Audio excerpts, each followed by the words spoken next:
শুভ দুপুর বন্ধুরা। আমি দেখো সিংহাসনটা কত সুন্দর করে সাজিয়েছি ফুল দিয়ে।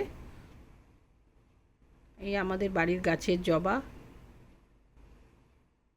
জবার পরিমাণটা আজকে খুব কমই হয়েছে, জবা ফুল বেশি ফোটেনি, নানান রকমের জবা আছে।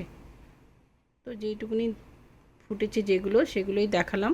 আরেক দিনকে আরও জবা আছে, সেগুলো ফুটলে সাজিয়ে দেখাবো।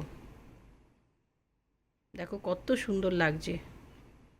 ফুল হলে সিংহাসন সাজাতে ঠাকুরের খুবই ভালো লাগে।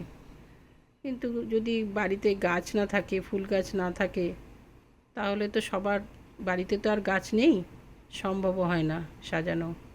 তখন ফুল কিনে বেশি দামে সাজাতে হয়, সেইভাবে সাজাতে হয় ঠাকুরের সিংহাসন। যেহেতু আমার বাড়িতে গাছ আছে, সেহেতু দেখো সাজিয়েছি সিংহাসন, মন প্রাণ ভরে আমি সিংহাসন সাজাই ঠাকুরের।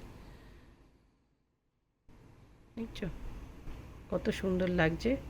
আরেকদিন আরও জবা ফুটুক, তারপরে সেই জবাগুলো দিয়ে পুরো সিংহাসন সাজিয়ে তোমাদের দেখাবো। আজকের মতন এইটুকুনি বন্ধুরা, টাটা।